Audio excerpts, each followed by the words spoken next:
So I think we slowly get started, and for that I actually stop sharing my screen. So welcome.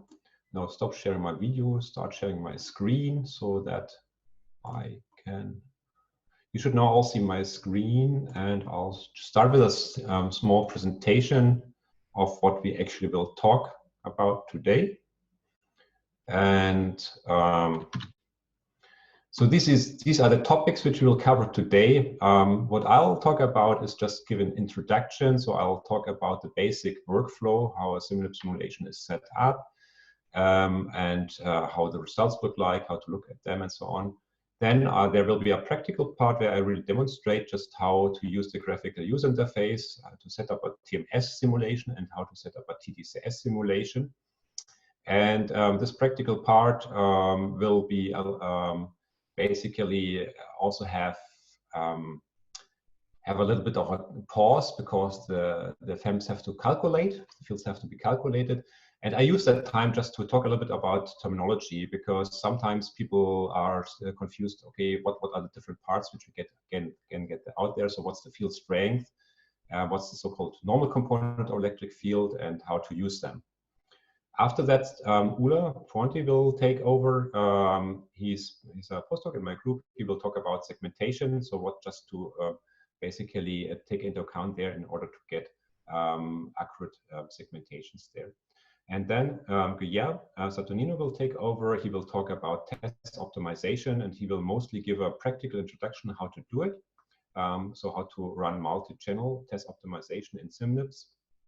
And also about factors which influence the optimization results, because it's not only the algorithm, it's not only SimNIBS which determines the result, but also a lot on which brain area obviously you want to target, but also what constraints you set, you decide to set as safety limits, for example, or how many electrodes you have, like you have an 8-channel stimulator or more. This also has quite a lot of influences, so he will talk about that.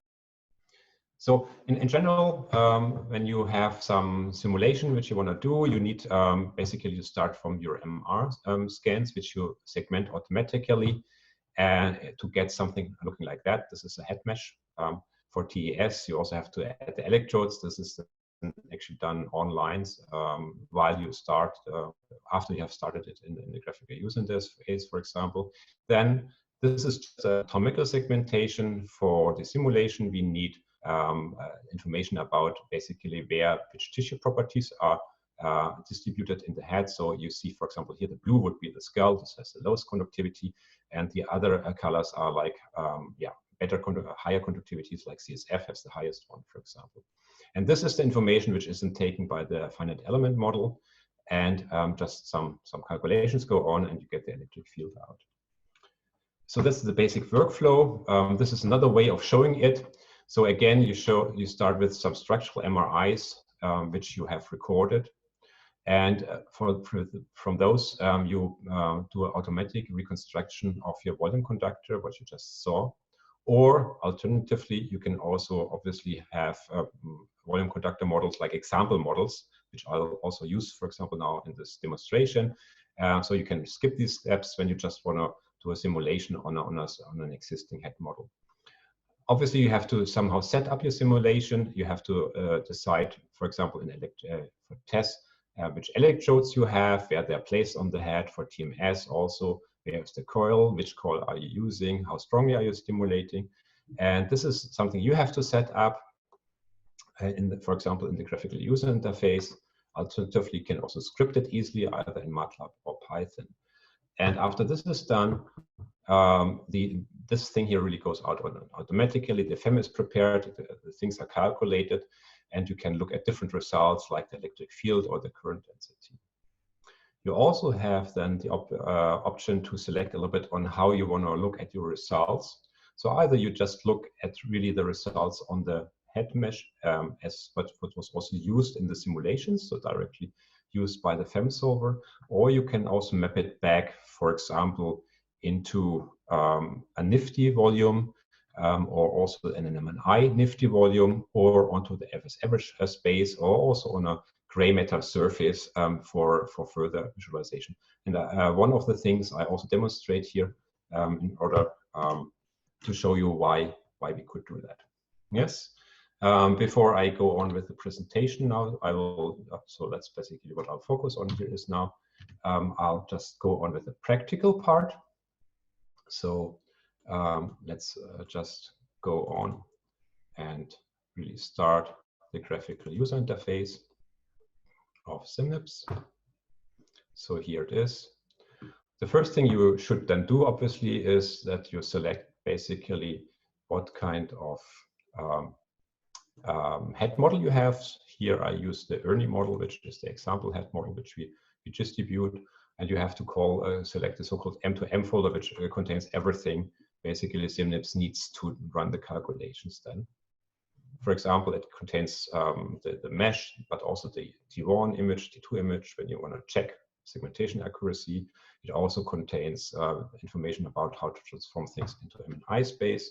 And it also, for example, contains information where these electrodes are on the head. So this folder contains quite a lot of different information to make you then life easier. So this would be now the head. You can rotate it, you can zoom it. You can also look at gray matter, for example, here.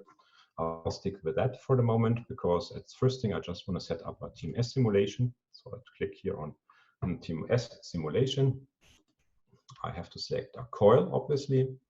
Let's stick with a very standard coil here, 70 millimeter double coil. Then I have to add a position.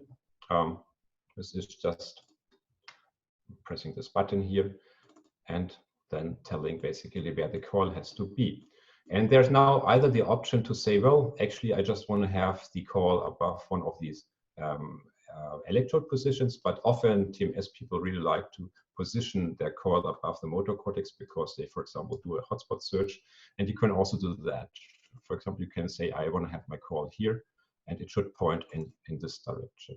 And I say, okay, and this would be now a definition of the coil position. And you don't like it, you can now, for example, start moving it around, just double click again, and you can move it a little bit more to this place, for example. And when you say it will update. Yeah, so let's, for example, leave it here. You could now also give a name that's optional. So M1 hand knob, for example. And that's basically all we have to set up. There's a skin distance here defined, which is just, now here is 4 millimeter. And the reason is that usually the coil is not fully on the skin surface, but there's, for example, hair in between. And this is just our very rough estimate on how much air, or some people wear a swimming cap or so when you do stimulation. To have some rough estimate that there's a little bit more space and the TMS coil is not fully placed on the skin. When you have more accurate information here, then you can adjust this. Now let's also add a TDCS position list here. So basically you can, in a single simulation, you can have many different sub-simulations which you set up there. And obviously a TDCS simulation, you should add an electrode.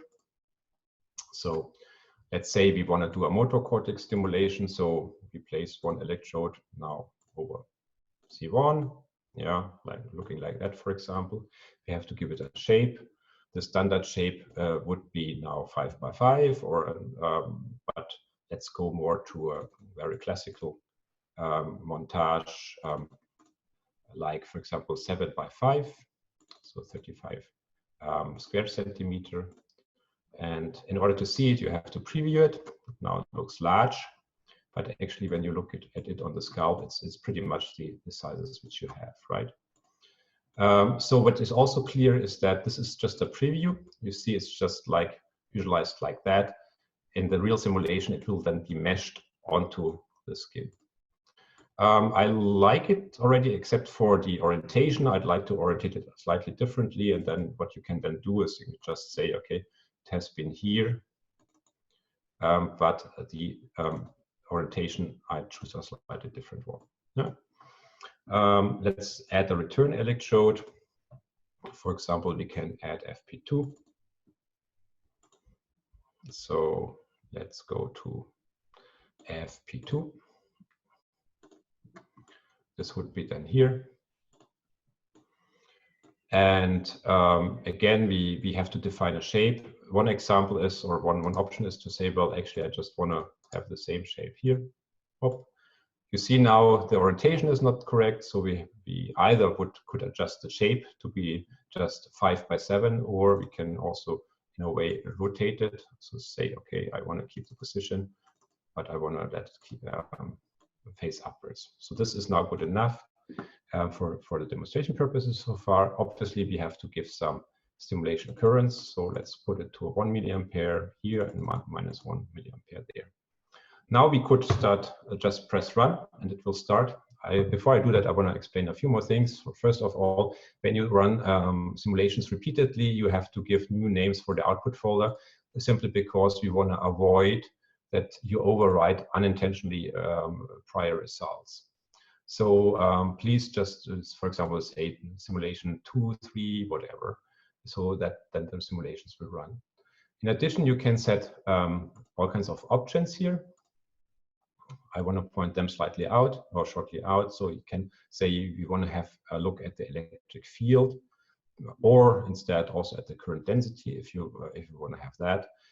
Then you can also say whether you, for example, want to write the fields back to the nifty volume for post-processing, whether you want to have them in an I space. You just have to click this button and it's done for you. Whether you want to have them on a average surface, or whether you want to have it on the individual surface. Now, for demonstration purposes, I'll take that one so that that I can show a few more things about directional fields later on. So this means that basically once our simulation has finished, it will automatically load in the viewer. If you don't want that because you have set up a lot of simulations, you basically can just click it. I'll keep it now on. It's very convenient. And with that, it's actually ready to run. And now it starts running. And now we have some waiting time. So I just go back to the presentation, because I want to explain a little bit about basically what to look at actually when you have simulation results. So one thing is that you might just want to report how strong the electric field is at a certain position. Well, the electric field is a vector field, right? It has a certain strength and a direction. So basically, when you decide to look at the electric field strength, or mathematically it's called also the vector norm, then you just say, I'm not interested in the direction. I just want to know how long the vector is. And in SimNIBS, that's called either norm E or E norm. Sorry for that slightly confusing naming, because the normal component, which I'll come back to in a second, has a quite similar name. The reason is that it's mathematically, it's the vector norm. Basically, this is the electric field strength, and this is what people usually look at. But actually, you can also look at something different. You can say, well, I have here my gray matter sheet, and I'm not so much interested, for example, in the currents which flow tangentially to that field, to this sheet. I'm more interested only in the currents which either enter it or leave the gray matter. So basically, I'm now only interested in that part of this vector, which is really normal, is perpendicular to the gray matter sheet. And this is what we call the normal component. This one would be what we call a nodal stimulation. So when it's flowing into the gray matter, it's also surface positive, sometimes called. And this would be a cathodal stimulation when it's flowing outside of gray matter. So by basically evaluating the normal component instead of just the field strength, you can then make a decision on whether your field which you have simulated should act as a normal and a nodal field or a cathodal field. It still doesn't answer the question of what I have shown so far, what we should actually report in studies. Let's see. So there we have two stimulation modalities. One is TMS, the other one is TDCS. So when we look at TMS, it's relatively well established that we think that it mostly stimulates the cortical sheet, so which just means we should look at the electric field in gray matter. That's the most interesting position to look at. And then there are a few studies which suggest that actually to a first approximation, just looking how strong the field is, so this field strength, is a good idea. Comes both from studies directly comparing physiological responses with electric field calculations, but also from a relatively recent simulation study. This study, for example, showed that when you have, this study was special in the sense that it was the first one with a lot of very detailed neural models, as you see here. And it turned out that they're all excited quite easily, especially because when you have the axons, it's not just one large axon going out, but you have a lot of branches there, and it's TMS mostly stimulates at the branches. But what it means then is basically that when you look, for example, at the pyramidal cells here, then they have low thresholds basically where the field is high, which means that basically to a first approximation, looking at the field strength is maybe not a bad idea. I also want to point out that there are opposing hypotheses saying that, well, actually the normal component is likewise important, but so far, at least from those kinds of results, it would be suggested that it's a good idea when you run field simulations to look at the field strength as a first approximation on where TMS might activate the cortex. For TTCS, it's obviously a different story. There we know that there are polarity-dependent effects. These are the quite old studies, obviously, from Bindman, suggesting that when you have a cathodal stimulation, then the firing rate goes down compared to baseline, whereas when you stimulate nodally, then the firing rate goes up. And this is thought to be mediated by the electric field changing or polarizing the pyramidal neurons in opposite ways, in the sense that the upper part of the neuron, the dendrites, and the lower part are polarized opposite way. We also know that this is a simplification, so that's also good to point out. Basically, that it's also known when we have fields which are perpendicular in flowing inside gray matter, this will also change, for example, firing rate. But to a first approximation, I think it's a good idea for TTCS, for example, to look at the component which flows in or out of the cortex. And you can also look a little bit for one example, how then the different interpretations or how the choice of the metric then affects the interpretation. So if here we have the electric field strength for a montage which is over F3, F4, like a classical depression treatment montage. And that's already quite interesting when you look at the field strength, because it indicates that the field is not strongest underneath the electrodes, but rather here in the midline areas. That's already something which is interesting to see. When you now look at the normal component, then you see something quite interesting, namely that you have a very clear pattern. So you have like a blue here, mostly underneath this electrode, then here in the midline area. This is just this midline area here of the right hemisphere. Obviously, because currents which leave there have to enter here, for example. So we have red here, then on the opposite midline of the left hemisphere, you have blue, and then here red again. So you have really a complex spatial simulation pattern, cathodal, anodal, cathodal, anodal. And this is quite interesting to see, because it just forces you to think about where your clinical effects might stem from.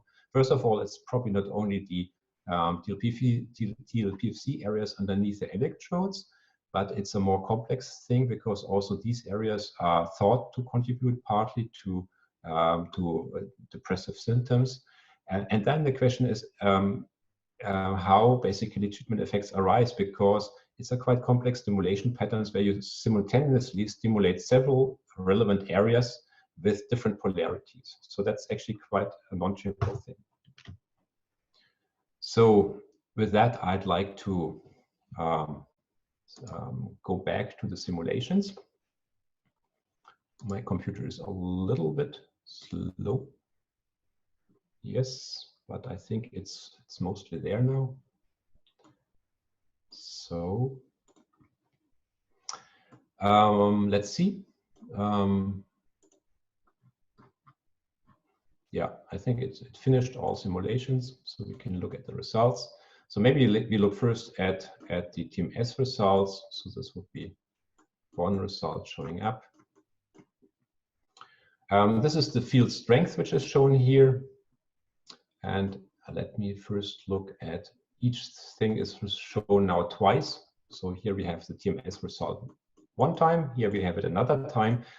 And as you see, it's very similar. And the main difference is actually that here it's visualized on the surface of gray matter, and here it's visualized on the middle gray matter sheet, so just between the pile surface and the gray-white matter boundary.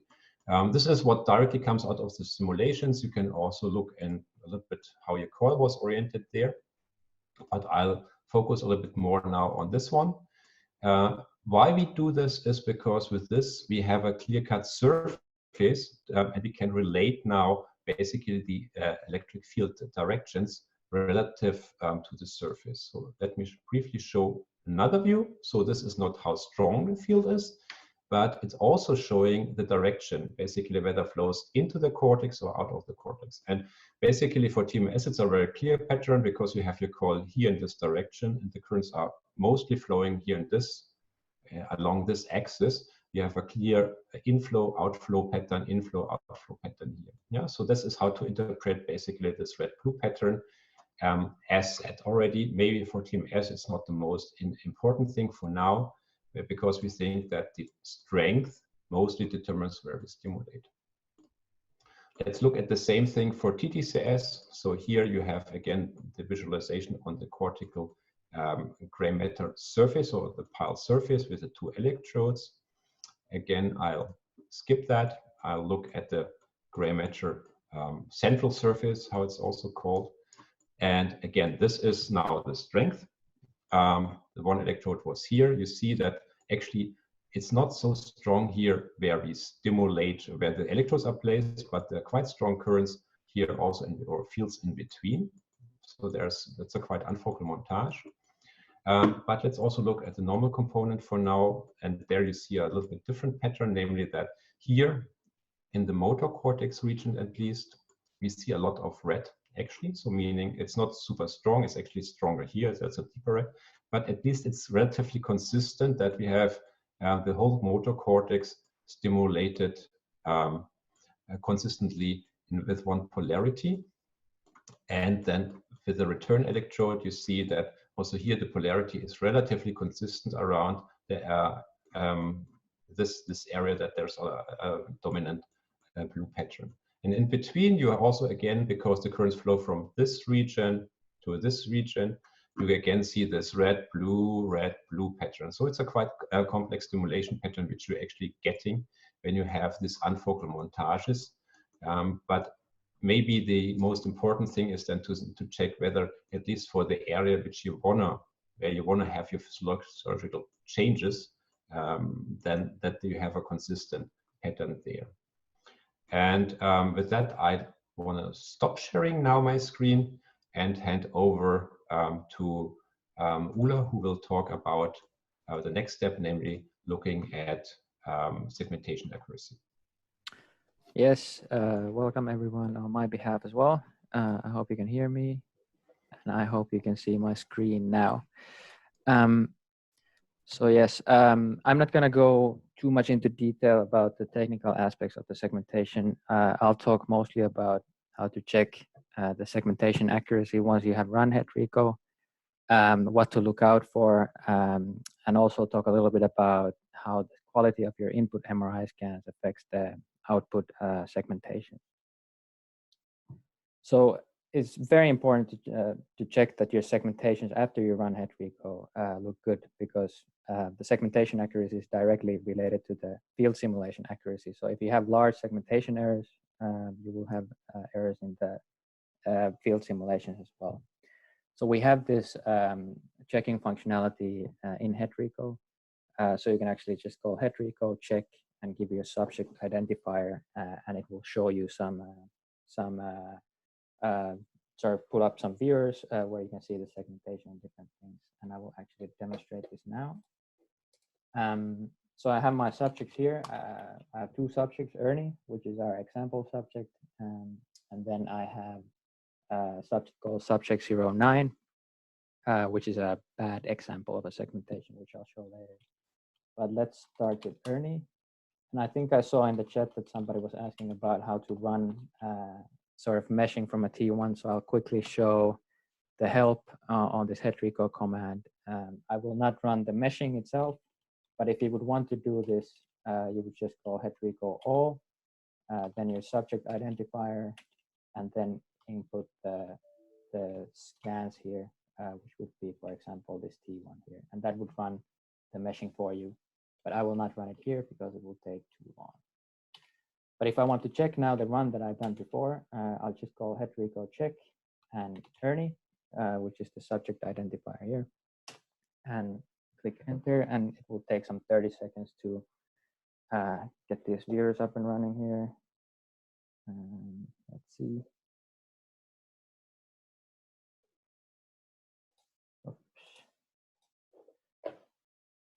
So the first thing I'm showing here is the transformation from the input T1 weighted scan, which is shown here, to the MNI template, which is here. So here you should just check that the registration looks okay. There is no weird deformations, and the sort of the input T1 overlaps with the MNI, so you can toggle back and forth between these two scans and check that everything looks okay. So this transformation is used to transform the electrode positions from MNI space to the subject space. So it should look okay, so that the electrode positions are then positioned correctly in the subjects, on the subject scalp. And this looks fine. And the other viewer that we have here is showing the segmentation. So here in color, we're looking at the volume segmentation, and the different surfaces are the tissue borders. So I'm gonna actually click off the volume segmentation and just look at the surfaces here. I'll add a bit more contrast so people can see the tissue borders from the MR. So typically what we see when we run headreco is that we get segmentation errors in the non-brain structures. So I'm actually gonna click off these brain surfaces here and only look at the non-brain structures, and I'll change the color here. So what you should look out for here is that the tissue borders for the skull, for example, here in the scalp, sort of overlap with the intensity border in the image. So in this case, the skull thickness looks okay. We can scroll through the image a little bit and see that there is no weird deformations of the surface going on, or the skull is too thin in some place or too thick in others. And this looks to be okay in this example case, which we would expect because it is the example subject. All right, I'll switch back to the presentation here.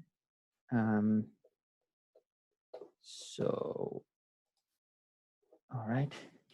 So the next thing I'll talk about is how the MRI scan parameters can affect the segmentation quality. So typically we work with T1s. This is on the left, I'm showing a fairly standard T1 weighted scan with fat suppression. So here, for example, what you can see is that we have this spongy bone tissue, which is a fatty tissue, and the signal from that is suppressed, so it's not very bright. Also, the fat signal in the scalp is sort of dark here because this is a fat suppressed scan. And in the skull, we would here have a layer of compact bone, which is dark, and the spongy bone, and another layer of compact bone here.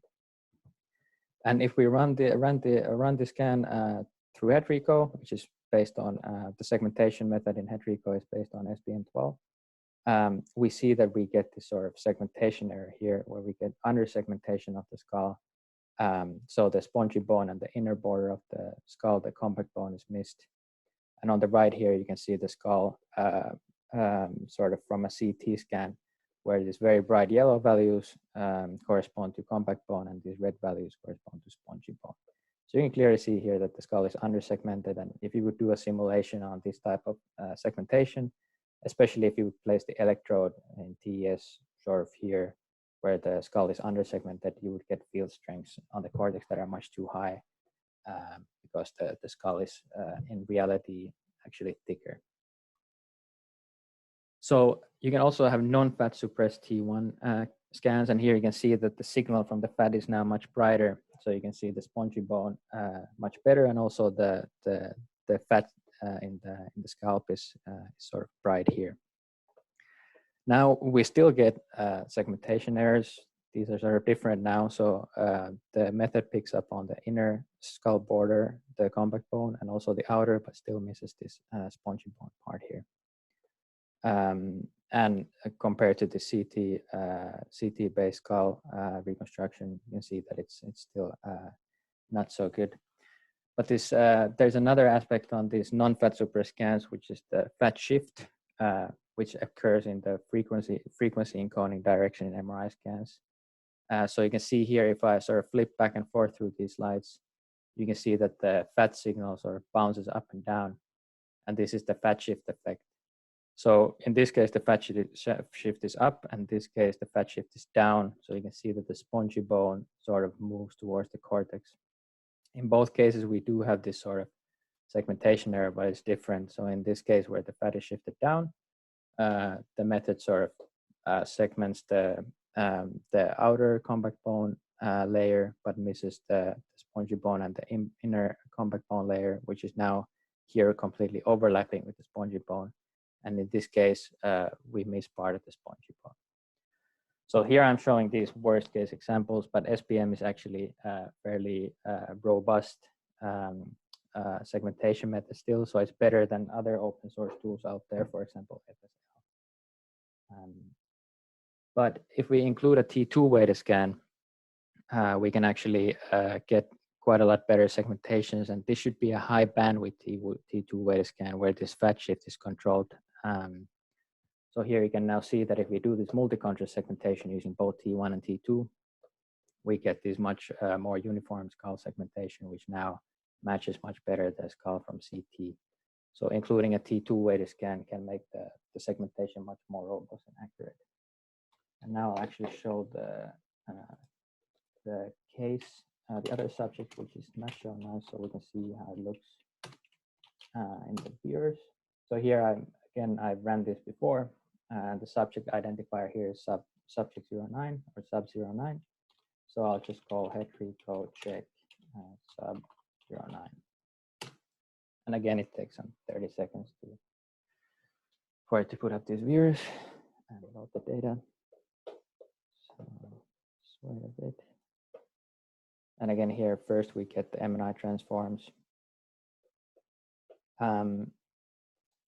So we can click through these already. This looks fairly okay. Let me just go through a couple of slides here. There's nothing crazy weird deformation going on. Seems to overlap with the template fairly well. So the transformation looks okay. Now if we look at this, this segmentation, again here in color, we see the volume segmentation. I'll click that off. I'll change the view as well. And I'll also take the brain tissue surfaces off because I want to concentrate on the skull here. I'll change the color of the surface. So here what you can see first is that this scan has a lot of fat shift. So if I click off the surface representation here, you can see that this fat signal, which is bright, is shifted down. I'll add a little bit more contrast so we can also see the spongy bone signal here. So this bright fat layer should actually be here where the dark rim is, and this spongy bone is also shifted down. So if we look at now the head contours, this is the skull. So this is the inner skull layer, this is the outer skull layer, and you clearly see that it's under-segmented by a lot. And this is again due to this fat shift effect. So the spongy bone is missed, and the SPM method just segments this dark outer compact bone layer as skull. So this would be an example where the segmentation goes really wrong. And these kind of cases you should look out for. You can do manual adjustments on the sort of the volume segmentations. So for example, in preview, you can click and correct for the skull. But of course, in these cases where you have a lot of under segmentation, it's a little bit tedious. I'll go back to the presentation now. All right. So the next thing I want to show is how these the MRI scan parameters sort of affect your field simulation. So it's clear that if you have these big segmentation errors, you will get sort of field estimates that are not very good, but also smaller sort of differences in MRI scan parameters can affect simulations quite a lot. So here we have an example subject where we did a standard M1SO TES simulation with 1 milliampere of injected current. And what I'm showing here on the left is reference segmentation, which is produced semi-automatically using many different MR contrasts and a CT scan. So this is quite an accurate sort of anatomical representation of this specific subject. And we use this segmentation to create this head model you can see here. And then we run this simulation, and here you can see how the fields look like on the cortex. So the field strengths range from 0 to 0.3 volts per meter. And now we did the same thing using the automated segmentation and using only a T1 weighted scan. So here I'm using showing the T1 weighted scan and overlaid the automated segmentation. And visually this looks quite good. So don't see any clear under or overestimation of the skull. We get the gray matter, white matter, and CSF quite nicely. But if we look at the skull and skin or scalp borders a bit in more detail, here on the left I'm showing the skull borders and scalp border on the from the reference segmentation, and here on the right from the automated segmentation using only a T1. So we can see there's also a fat shift here, so the fat layer is shifted down, and the skull is estimated to be a little bit too thin. And this actually reflects on the field differences we get from this reference simulation to the automated simulation. So these range from -30% to 30% in this case when only using a T1, even though the segmentation difference is quite small. Now, if you include a T2, again, the segmentation visually looking at it, you don't see any clear segmentation errors here. But if you look at the skull borders in more detail, they are now better estimated compared to the reference segmentation. And also the field simulations are closer to the reference simulation. So here, green and yellow parts are close to 0. So adding a T2 is something you should definitely consider when you do these simulations. Just to show that we did the same thing for motor cortex TMS stimulation. Here I'm showing the results in sort of in one slide. So again, here we have the reference segmentation, and we create a head model from that. Did the TMS simulation. Now the fields go from 0 to 2 volts per meter. And here I'm showing the results using only a T1 or T1, T2. Here, using a T1, we see differences. So these go from -10% to 10%, approximately, so a little bit less than for TES, which is expected as TMS is not so sensitive to the skull thickness and skull connectivities. But if you add a T2, again, these differences go down. So there's really two sort of take-home messages here. One is that you should always check the quality of the segmentations once you run head reco and see that there's no gross segmentation errors. You can't see anything weird going on. And the other thing is that consider adding a T2 when you do these simulations. It will make the segmentations more robust, and it will get rid of the systematic small errors that can happen if you have a T1 weighted scan where you get this fat shift. And that's all I have to say today. And I will hand over to Guilherme, who's going to talk about TMS TES optimization. Thanks.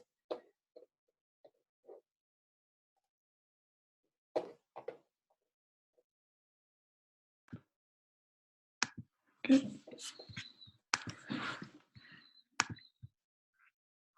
Hello.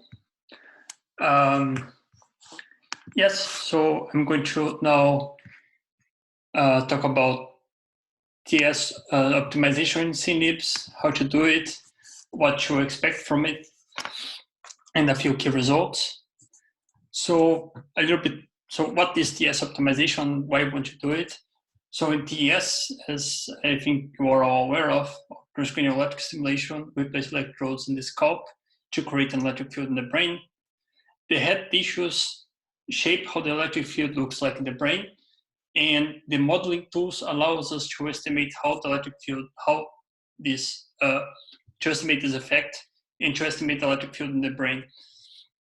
And comes the question, okay, if we can then model how the electric field is in the brain, can we use these tools also to find optimal stimulation setups for given target areas?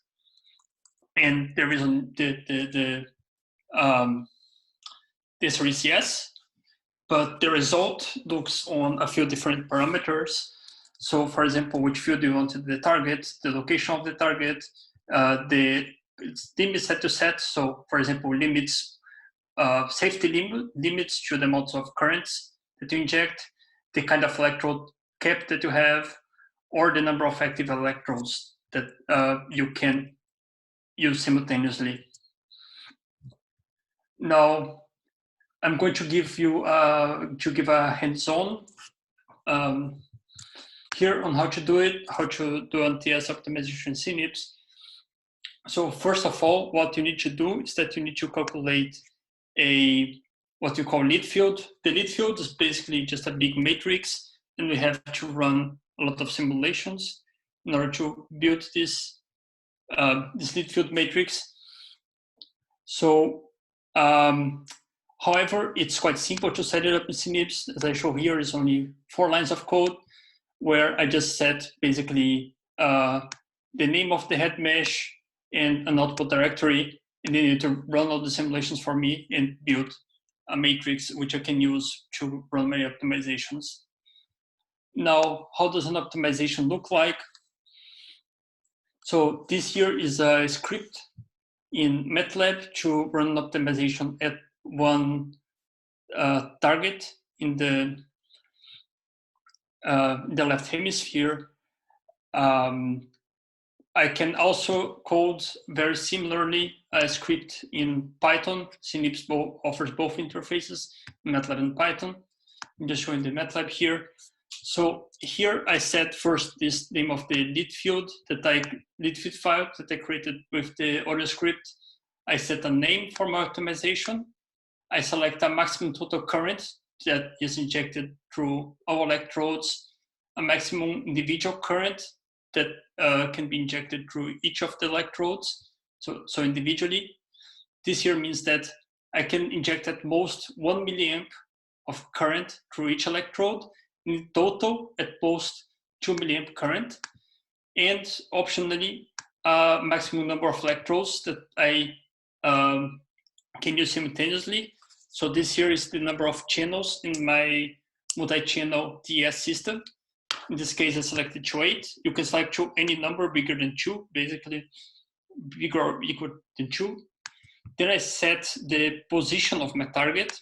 Here, the position is in subject space, and I'll quickly show you how you can get these positions. And an intensity of the electric field in volts per meter that I want in my target.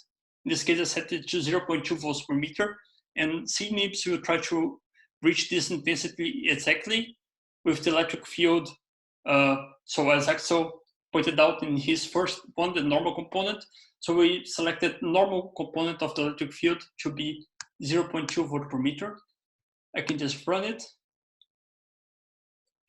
and it will now take around 1 minute or so to calculate everything. It's running optimization, converged, and now it's opening my result. Here we go. So we see, for example, I'm just going to turn this off. So here I have my target. My target here is given by these arrows. And the arrows are pointing inside the surface. So it's the normal component, and I said the field is ongoing. Here I plot the norm of the field. So as Axel said, the norm is a total strength independent of direction. But if I want to see the vectors, I can also show them.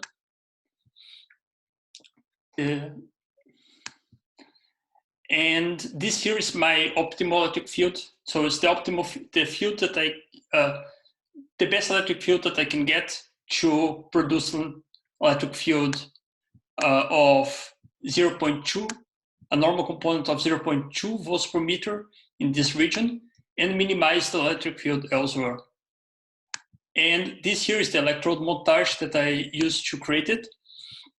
So most of the electrodes, they are faint, so they are barely used or not used at all.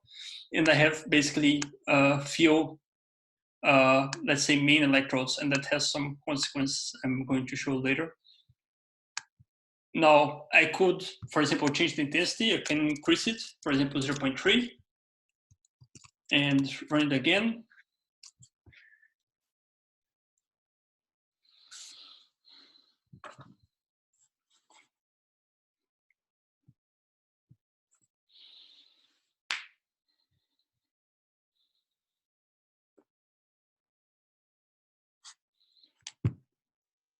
Okay, so same targets. Now you see the electric field is much more spread out than before. That is a common trade-off that we have in this kind of optimization, that is focality intensity. It happens because the electrodes, which are further apart, can create a larger electric field at the target, but they also cause a more spread out field. So if everything being the same in terms of current limit, if we want more current to hit the target, we have to use further apart electrodes, which will increase the electric field not only at the target, but also in surrounding regions. Now, if I set this here to a value is too high, let's say I set it to 1 volt per meter, which is a very high value for electric field in the brain, and I run it, you'll see that SimNIBS is not going to be able to reach the target. So what it will do is to try to optimize to, so it says the intensity specified 1.0, achieved 0.35, so it could not do it. So what it did instead is try to get the largest electric field at the target possible. And it gave me this result, which, as you see, it's not focal at all, but it did its best in order to try to reach this unreasonable target, which is to just have as large as possible electric field at the target region. Now, going back here, how do I select the target region? So here I have a free view open, but you can use any nifty file viewer. And I can just select here a position that I want. Then I can just copy over these RAS coordinates. Okay. And save it and run it.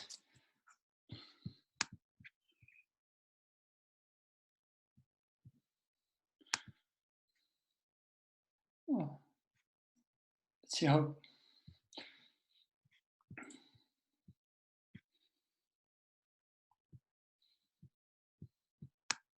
Okay, so we have this target here.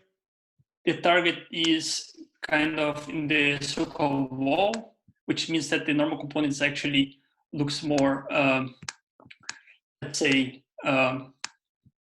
is going in the back front direction, and the electric field that I get looks then I cannot really use like a central surround kind of thing to get the electric field in this direction, which means that then I have choose more spread out fields, and then the electric fields are more scattered.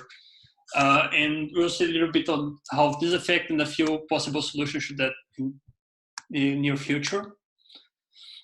Okay, so another possibility is also to use MNI coordinates, and for that SimNIBS provides a few helper functions, like this MNI to subject coordinates to transform coordinates from MNI space to subject space, because these coordinates here must be in subject space. And another cool thing that SimNIBS can do is to optimize several targets at once. So let's say you have two targets, one in the left motor cortex, another one in the right motor cortex, and you want to hit both of them at the same time. You can just define one target, here define the second target, and they are going to, and SimNIBS is going to try to reach the intensity specified at each target simultaneously.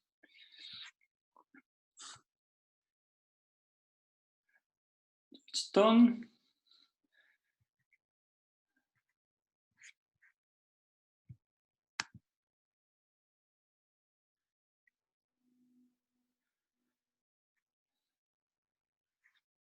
Okay, so as you see here, I have two targets.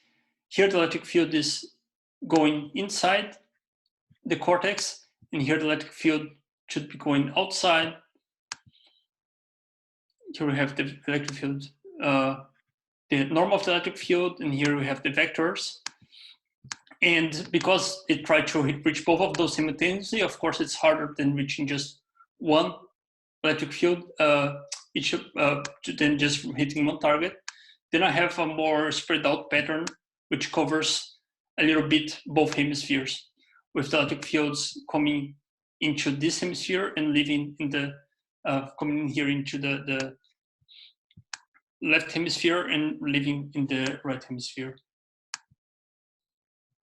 And another thing that we can do as well is to define a special region should be avoided. That SimNIBS is going to try to especially punish electric fields in these regions. And for example, if you are doing a TACS simulation, you might want to avoid the eyes because of phosphines. And then with this script, for example, you can set an avoid region in the eyes so that it will especially try to punish electric field in the eyes and avoid it in order to create the least amount of phosphines possible. Okay, so now back to the presentation.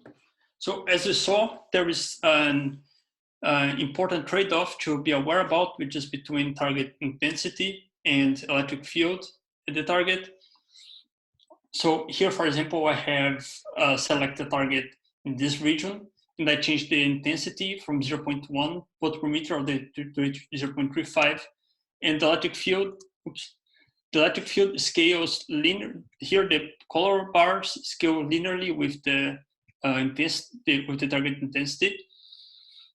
And you can see that as we increase the target intensity, the electric field gets more and more spread out because it has to use further apart electrodes in order to create the electric field that we want at the target region. Another important aspect is the location of the target. So targets that are more superficial and are closer to an electrode are easier to hit than targets that are, for example, between electrodes, because there you need to adjust. It's just harder to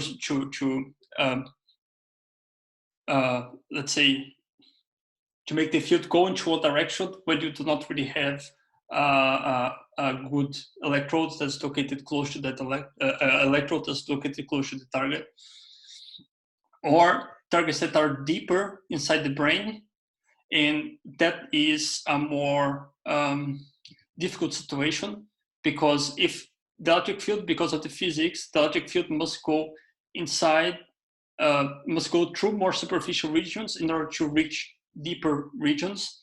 Therefore, we just cannot get focal fields in deep targets using TES.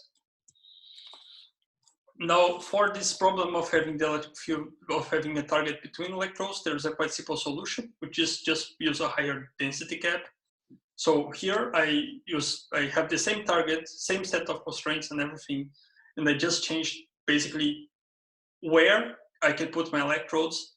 If I use a sparse cap here, I get an electric field that's really spread out, as you can see, and not really hitting my target very well. While if I use a higher density cap, which basically just allows me to place electrodes closer together, I can get a much better result with, again, under the same current constraints. And something that we actually think does not matter so much is the number of active electrodes that you want to use simultaneously. So, for example, that would correspond to the number of channels in your multi-channel TES system. So if we leave the number of electrodes unconstrained, That is, we can use, for example, if the optimization algorithm says that we use 200 electrodes, we use 200 electrodes.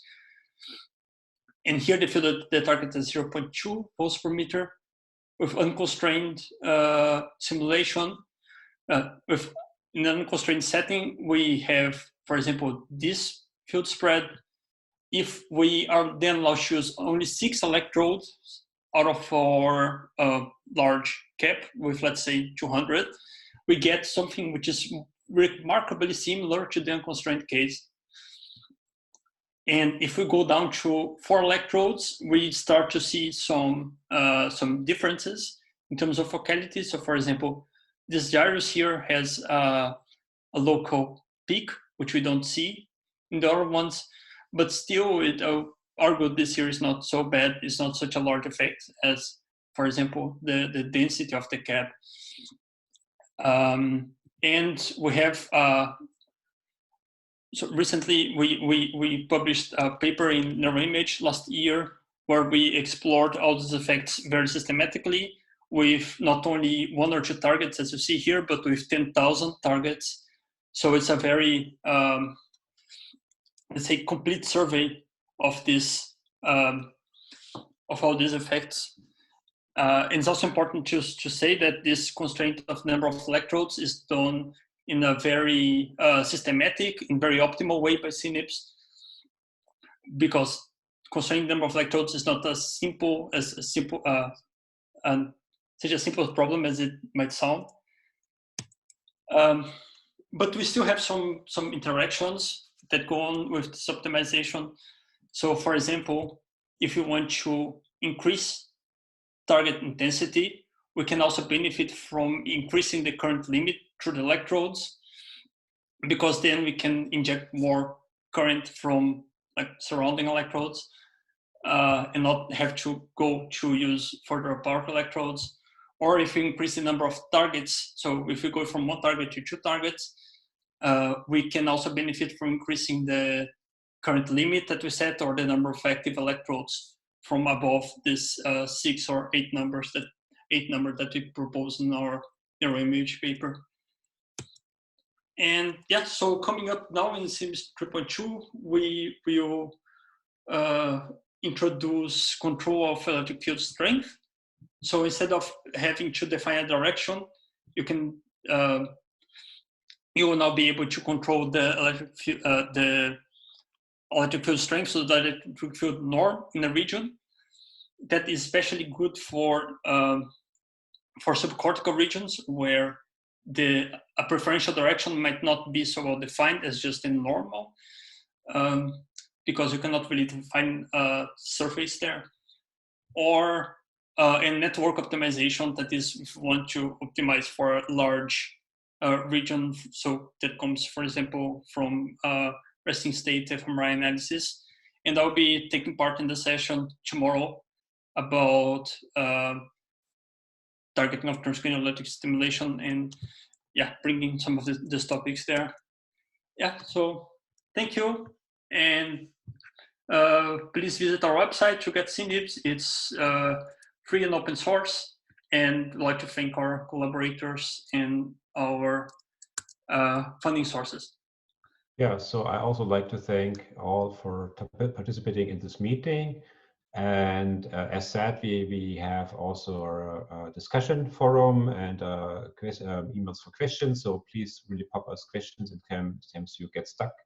So we'll try to take them then up relatively quickly so that you can go on with your research. So with that, I'd like to end the meeting. Thanks a lot for your interest, and hope to hear soon again from you.